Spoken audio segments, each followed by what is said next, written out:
Good afternoon. Welcome to a live stream. Wow, it's been a long time since I've done one of these. So please let me know if you've got any audio issues or anything like that. We are in far north Queensland, up in Cairns. It's incredible here. We're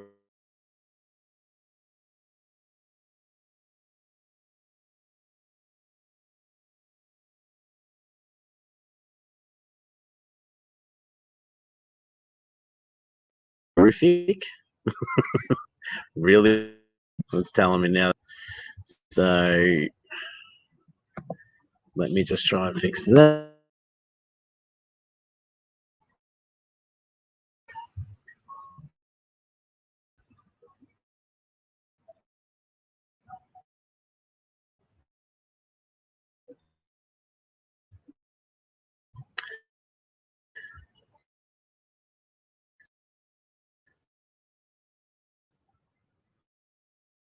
It's being very slow. Very, very slow.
Am I back? Are we working? Wow, what a way to start. Audio is cutting in and out. Thanks, Madeline. I think I fixed it. There is about 4 or 5 different Wi-Fi around this resort, as you can see behind me, and all of them suck. So I found a really good spot before that I thought would be really fun to sort of do the stream from, and set everything up. And then I realized the wind was just too much, so it wasn't working very well. Anyway, we're up here in Cairns. I've done a few videos up here. We come up every couple of years. It's a cheap holiday for us because family members own one of these little apartments here, so we can fly up and it costs minimal to stay, and that works really, really well for us. But anyway, what's amazing about Cairns, so if you're not aware, Cairns is right near, it's the closest city to the Great Barrier Reef.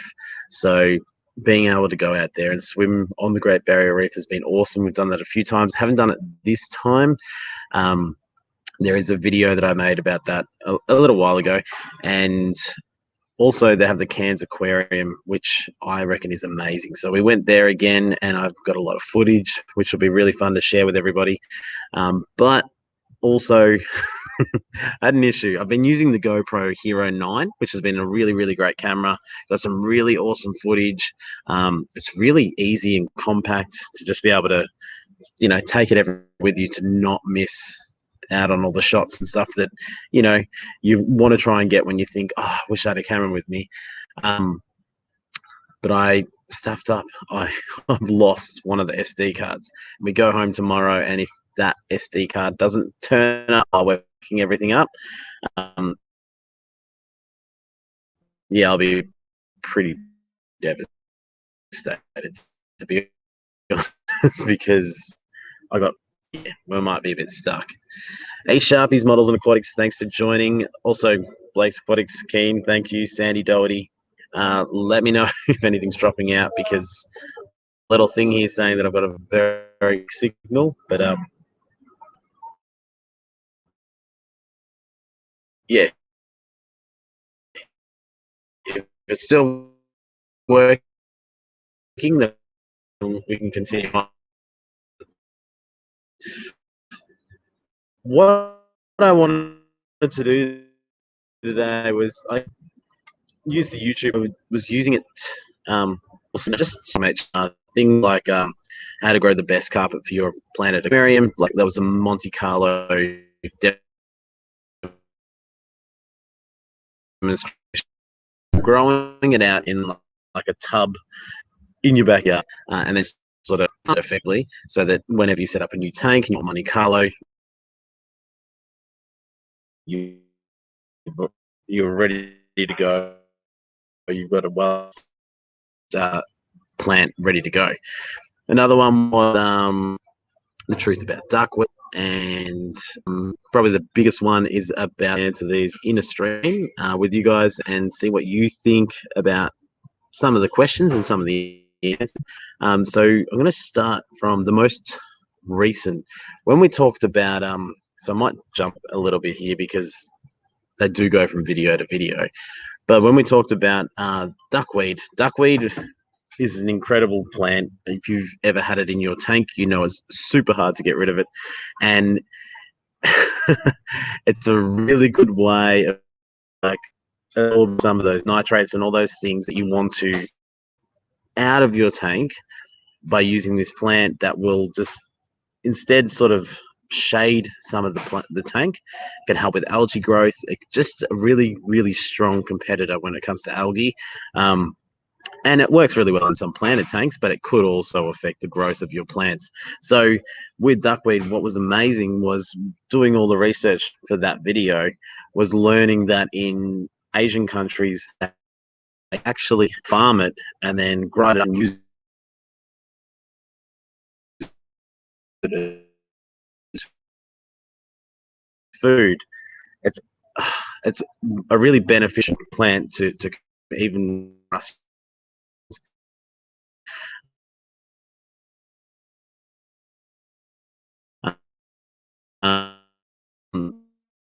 So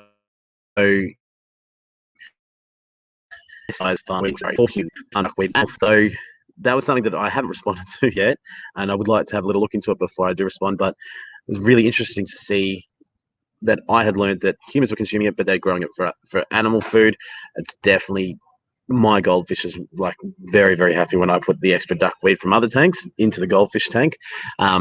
They consume it really quickly, and it also helps with swim bladder issues because it's a green food. It helps them pass things through. Sharpie, sorry, T-Bone, how you doing? Finally, yes, we've gone live. I don't know if this is all going out properly because of the bad reception here, but I set up a couple of videos for each Wednesday night because we do a video every Wednesday night here in Australia time. I suppose it's or very early Wednesday morning or Tuesday night in other parts of the world. But I wanted to also have the chance to sit down with you guys and just chew the fat and answer some of these questions. Another good one here is from Sloppy, which is about how to grow the best carpet plant for your aquarium, which is the Monte Carlo setup that I put outside. Everything went well to begin with, and it actually went horribly wrong very quickly. So I suppose it's sort of the confessions of a fish tuber right now. Tub, definitely watch the video because it will work. and then I put Glad wrap around the top of it. So effectively, I'm sort of treating it like a small greenhouse. But the wind, unbeknownst to me, for a day or two, was blowing the Glad wrap or cling wrap, you might call it, off of the box. So I thought I'd fix that a couple times. In the end, we had a couple hot days where it had blown off early in the day and sort of cooked everything, and it was just dried out. It didn't work properly. I do know a lot of people that use it under lights, so they can bring it inside, do exactly the same setup that I did, but then use an aquarium light to grow it. I wanted to go with sunlight because I thought it's probably the best light and the cheapest light to use, but it, because it dried out, it didn't work. And if I suppose if I tried to set it up in the man cave or the fish room, it was just going to take up too much room. It's another thing you got to plug in, another thing you got to worry about turning on and off. So what my plan is to redo what I did, except I want to use something a bit more solid as a lid, or I did try and use a lacquer band to try and like just keep it there so it couldn't move off, but the lacquer bands kept breaking, just had the wrong sizes. So I will definitely do an update video on that because a lot of people ask about that and want to know how well it went. Jack Lee was the inspiration for that video. If you look up Jack Lee on YouTube, he's got a really good example of how he did it and how well it can work. It's one of those things people struggle with Monte Carlo, and they think it's harder than it looks, but you just got to get things right and then you'll succeed. So like really good evidence of that is on the channel. You can see there's videos about the bamboo scape. That's another thing I'll answer some questions about as well. I set up the dry start that we just released a video 3 weeks ago or something. That was the easy aquascape. It was easy because we had the wonderful Jag Singh sent me down some rocks as the aquascape, and then I re-put it together the way that he did it. But then I also chose my own plants, my own soil, my own equipment, my own lights, and all that sort of stuff. And it turned out awesome. A few people are skeptical at the moment because some of the plants that I put in there may be really tricky for me to go from the dry start method to then flooding the tank, and we'll see how well they go. This is a really good test. I've been up here for 2 weeks, so when I get back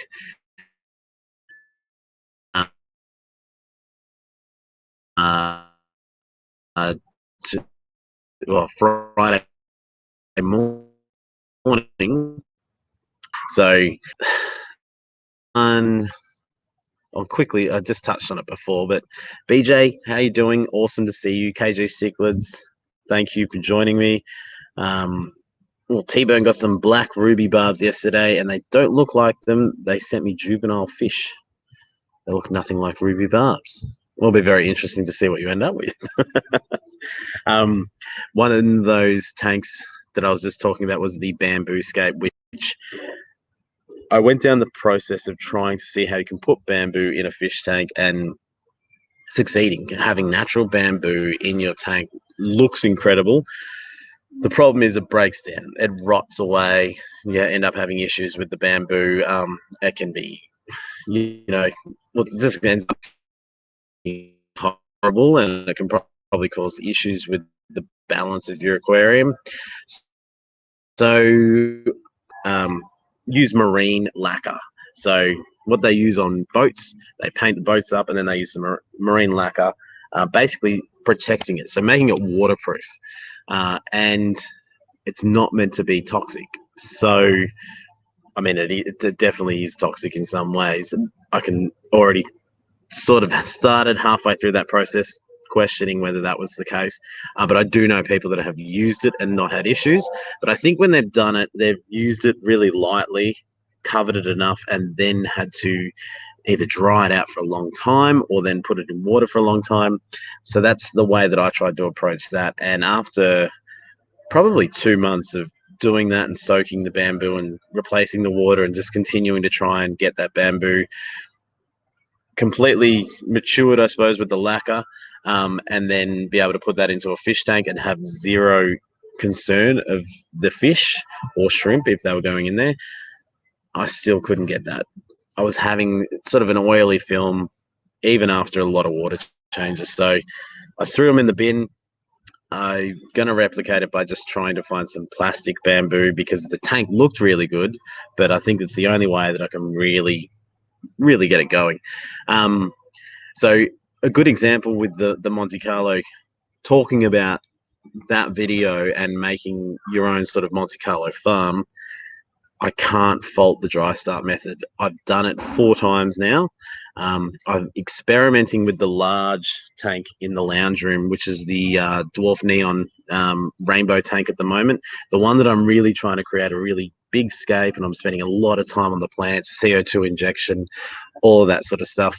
I have put some Monte Carlo in there as a flood tank, so I've just added it straight to an already established aquarium.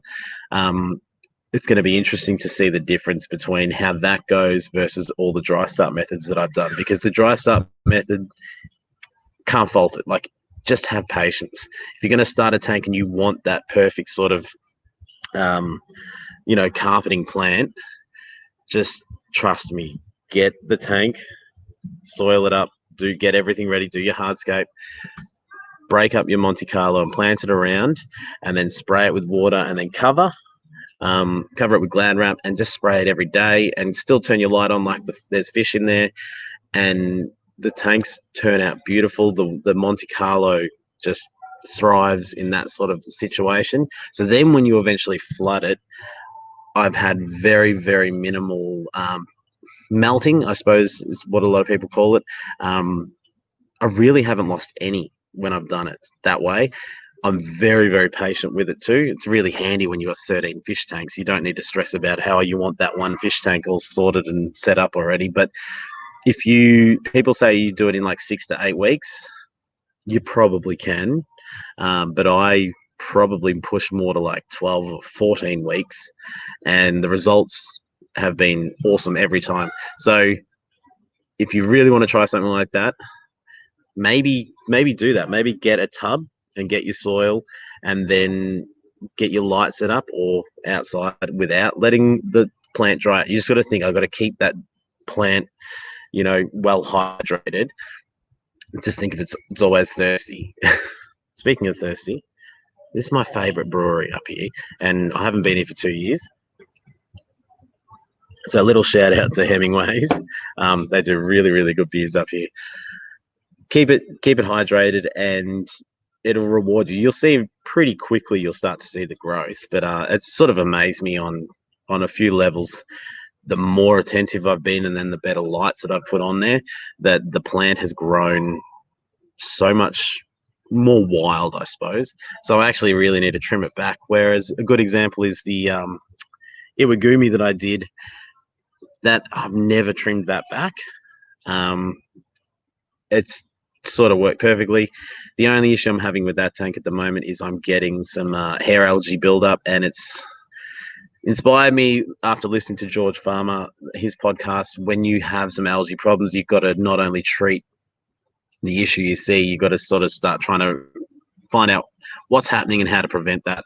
So I started planting a few other plants in there, and I'm trying to take those nutrients away from the hair algae. The Monte Carlo is fine. The only thing is the hair algae is trying to grow through it. So dry start method, no pests, and you're not going to have any sort of algae issues or anything like that when you don't have a flooded tank. So it gives the plant the best chance to grow, makes it nice and strong, and then you can flood your tank. Now, if you do it in a tub or something, that also means that it's really well established, that when you convert it to a tank, you probably will have a bit of melting, but the plant's strong enough in itself that it can cope. Roundhouse Aquatics, Blake's Aquatics, welcome.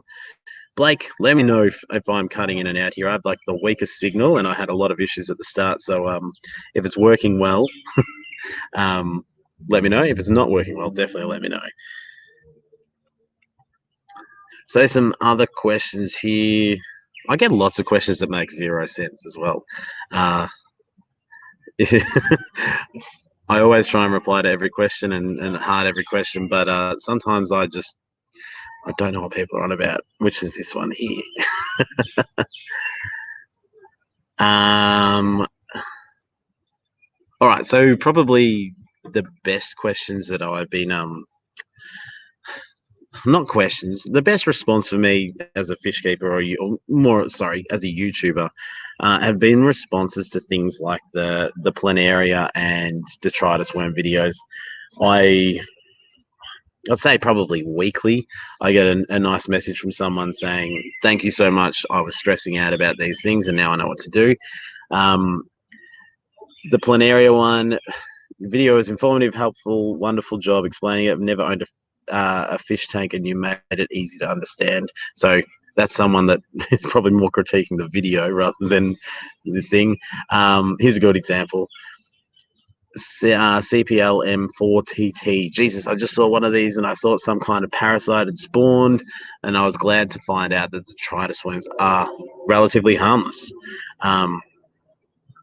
People saying that they were really worried and depressed. It's actually a really good example. I had 2 or 3 people recently on that detritus worm video. If you haven't seen it, check it out. It's the most popular video on the channel. People have told me they've shut down their fish tanks when they've seen something like wriggling or something just foreign to their fish tank. It's something that they didn't expect, and now they think something's really wrong and that it's all getting too hard. And that's something we've all, as fish keepers, I've been keeping fish for like 28 years. You have those times where you just go, I give up. This is too tricky, too hard. And to know that there's those sources out there, and sometimes you're doing it because the tank's just still going through its cycle. Sometimes you do it because you have something like a detritus worm and you think it's a bad thing, but it's not. It's not that bad.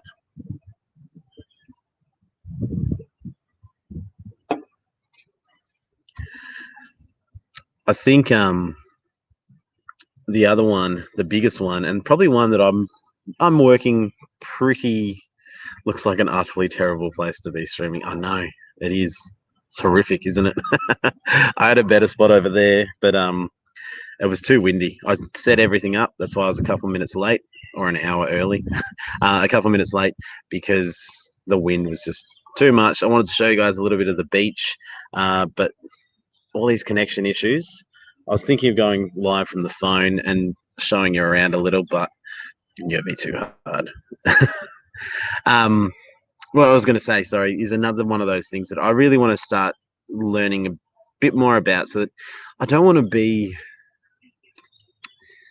like a YouTuber that just Googles a question, finds the answer, and then makes a video about it.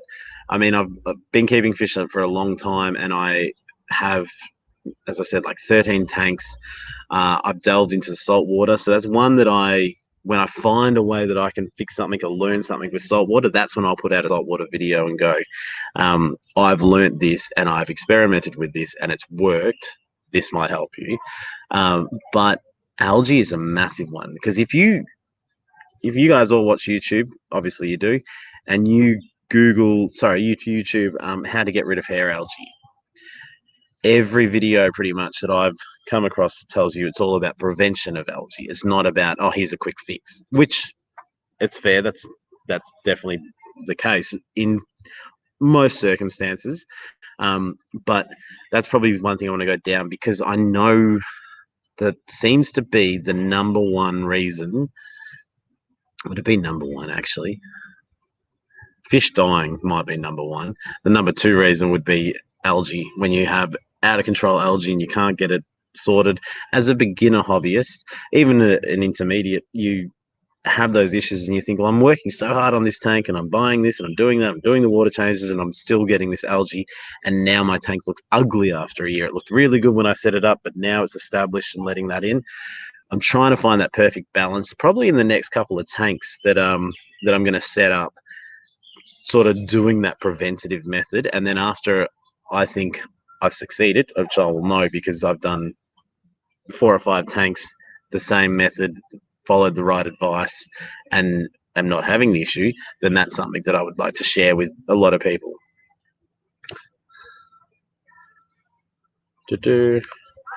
Roundhouse Aquatics, you're working. Oh no. Sharpies, you got another batch of bristlenose eggs in the cave. Perfect.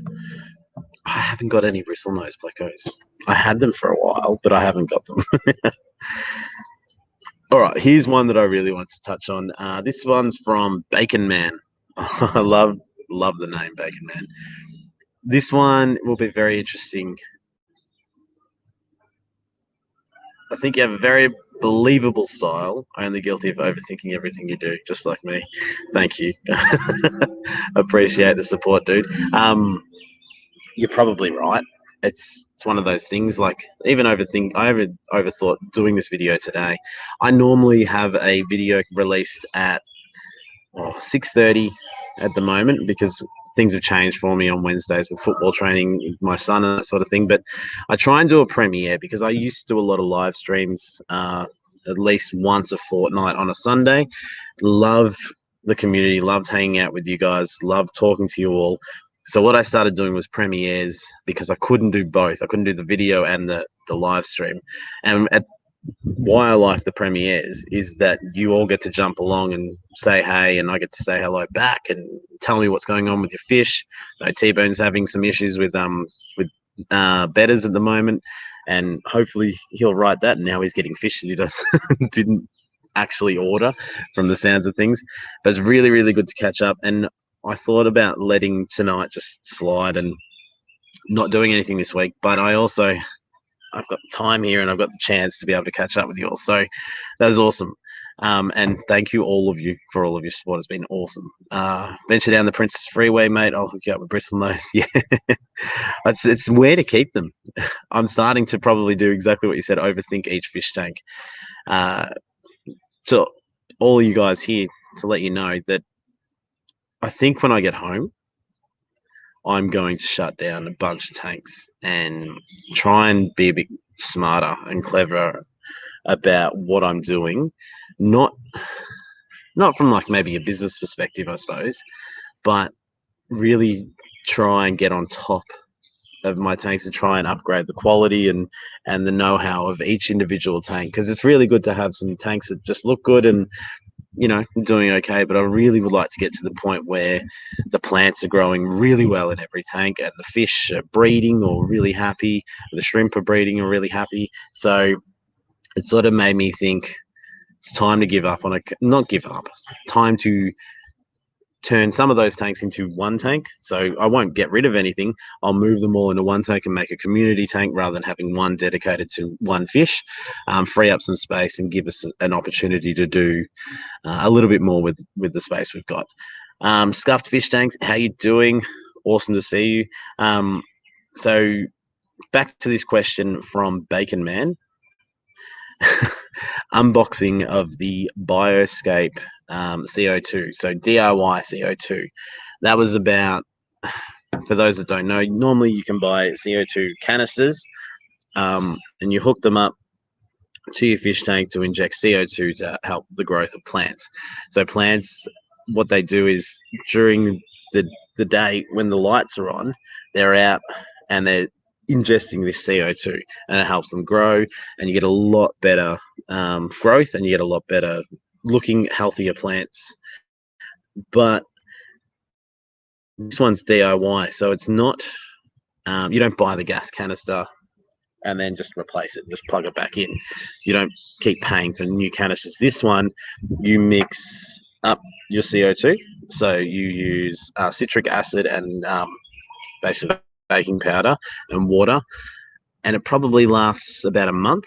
So I did an unboxing on this one. Wasn't free. I just got a discount through New Life H2O and Bioscape. Both reached out and said, let's do a video together. So I did that and I love it. And a lot of people want some updates on how well it's working. I probably shot myself in the foot a little bit because I set it up in a small 10-litre shrimp tank. The reason being, I don't recommend CO2 for shrimp tanks if you're trying to breed them. But the reason I set it up that way was to try and really get all those plants growing nicely and get everything really strong and vibrant in there. Then remove the CO2 and then add the shrimp. there's a whole series on those videos that didn't work the way that I wanted, but it's definitely worked in the beginning. Then I've moved it into a 4-foot tank. So I've gone from a 10-liter tank to a 200-liter tank. So it's definitely working in the 200-liter tank, but I can't be confident enough to say this is how well it works yet. There will be a video. Everyone's asking about it. On that video, they're the comments that I get. I will do an update on just how to refill it. Probably just a short clip, and I'll give my opinion on how well it works then. But this is the bit that might, I don't know, I really need to get some more answers about. But Baker Man says $280. That's how much it was. I think I paid like $200, so it wasn't like I got it for free or half price or anything. Just cheap, cheaper than the retail. I got one from a company named FZ, and I only paid $80 for it. For $280, I could have gotten a pressurized CO2 system. That's what we're just talking about. And I forgot to say, if your regulator fails, I think there is no replacement. I've looked for parts and there's none on Amazon or eBay or anything. So I definitely want to get into ISF and say, well, all right, this product is working well. If it doesn't work, then sorry, if my regulator fails, what do I do? Oh, there's Harry.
I was hoping to get half an hour. No, hoping to get an hour.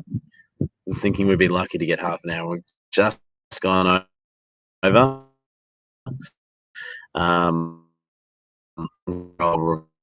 review video and say that it's choppy and not very good. That was like, he said $280 was really expensive. And then he could get another one from FZ for only $80. So first thing I thought was probably American, because our currency is not the same. So to have, you're back now, kind of awesome. Thank you guys. Our currency, like $280 American, is like 500 and let's just say 560. Let's just double it. Oh, Bodgy's in, just smashing the spamming the screen. Good to see you, Bodgy. So $80 then for the other system would be like 160. So yeah, it's like two-thirds. Yeah, two-thirds of the price. And a full system to me seems to be about $300. So they're really comparable on price. After questioning that, you sort of, all right, it is sort of expensive, but then he went on to say he thinks it's really good for only 20-gallon tanks or under. That might be the case. And so that's something else I want to learn. And that's where I want to do these updates. So people ask me for updates and say, oh, how's this going? Like, I'll always answer you. I'll always tell you what I am thinking at the time, but I'm not updating a video just because I want to put another video out this week. So that's why I thought this would be a fun little stream. I reckon we might do another one of these when I'm back home and I'm 100% confident that this is all going out and you can understand what's happening. Uh, Now, let's scroll down here. I'm surprised my phone's even working.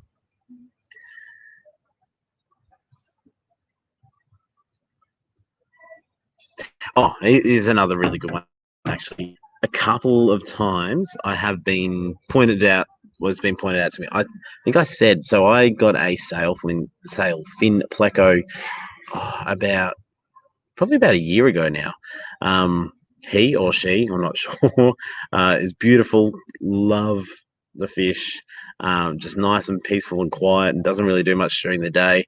But I usually feed my fish around 7 o'clock at night. So probably by about 5:30, 6 o'clock, he's swimming around the tank. He knows what's happening. And inside joke.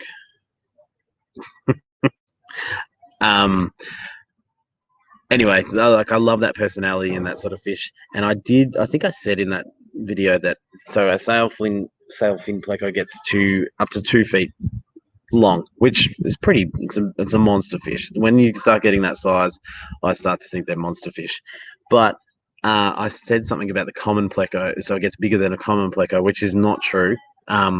What I was thinking in my head when I think of a common pleco is a bristlenose pleco, because down here, if you go to any aquarium, they're going to have bristlenose plecos, not your common plecos that you always talk about. So a few people have asked that question and said, don't think that happens, or, does it really get bigger than a common pleco? No, it doesn't.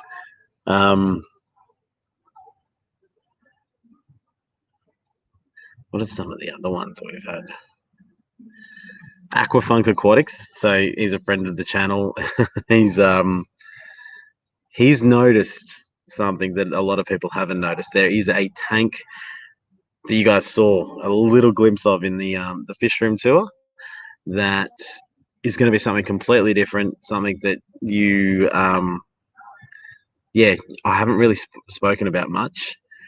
There's been videos sort of about it and stuff, but there is another tank and something a little bit different coming to the fish room too. So he's asking why was I teasing on that one. My animations. Can you make another video on ankler catfish and micro crabs?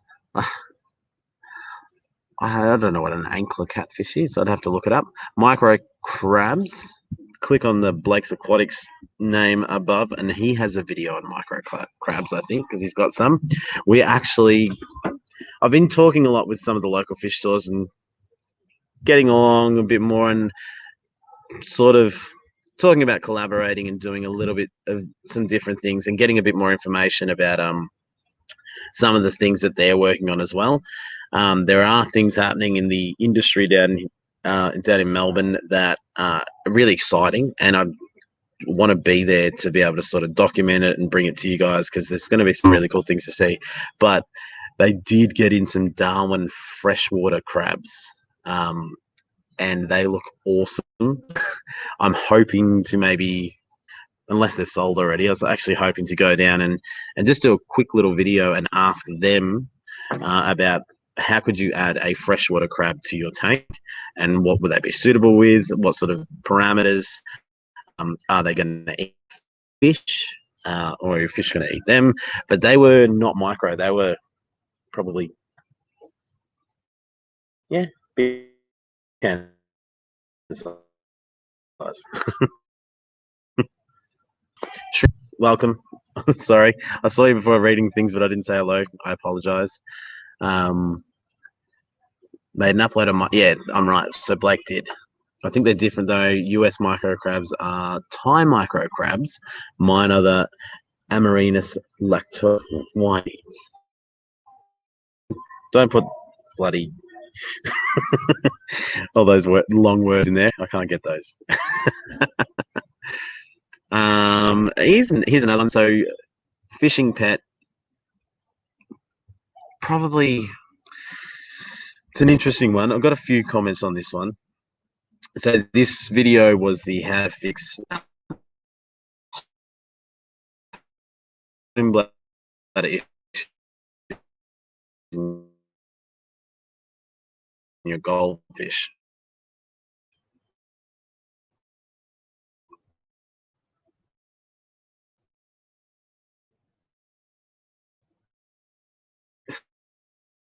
Um, has a bubble poop and floating up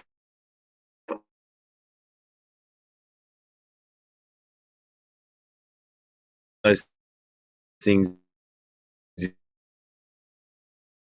is try and get some greens into your new goldfish. If you have an issue, you've got a sweater issue. That's the first.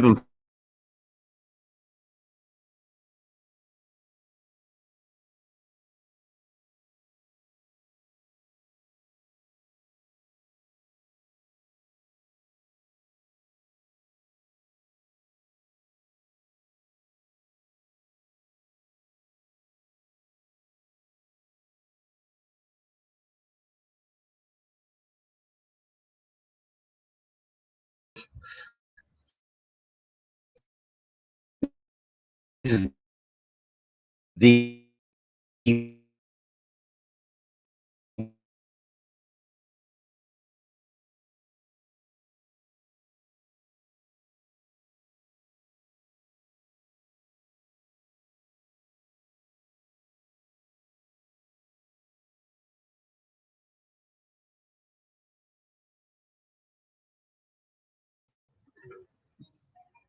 buffering. We're back. Uh, I think I was talking while I was buffering. Yeah, we got the small goldfish. Had those issues pretty quickly with the swim bladder issues, starting to float towards the top. Really, really working trying to just swim in the middle of the tank. Didn't work very well. Um, didn't work very well.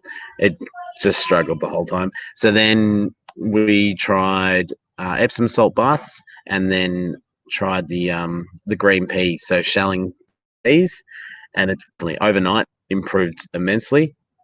And I think what is now probably the key to fixing that, and I also reckon that she or he has sort of grown out of it a little bit. Now there's a bit more room because was this big, now about that big. Um, that I grab the duck, some of the tanks, and just chuck it in the goldfish tank, and they just munch on it and devour it anyway.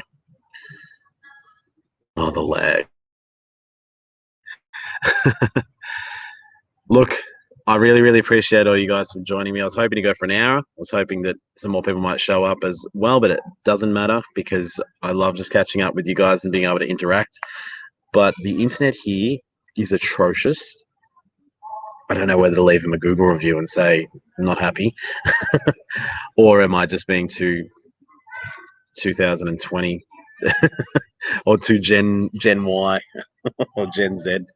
And, but it's been really, really good hanging out and answering some of those questions. I think I'm definitely going to do another video on this when I know that I've got the confidence of doing this. Maybe, sorry, of the internet working, but maybe do it with somebody else.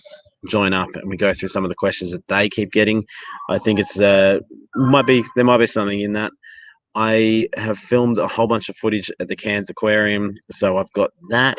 I've lost a whole bunch of footage in the hotel room over there somewhere because the SD card's gone missing. So I'm hoping that I find that before I have to leave tomorrow. But when I do, I'll put together something awesome. I hope that you guys all enjoy it, and I really appreciate your support all the time and giving me a. It's good to catch up. So until then, I'm gonna go have some dinner and catch you guys.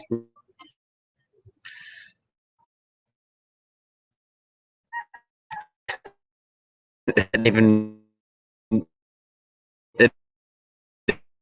even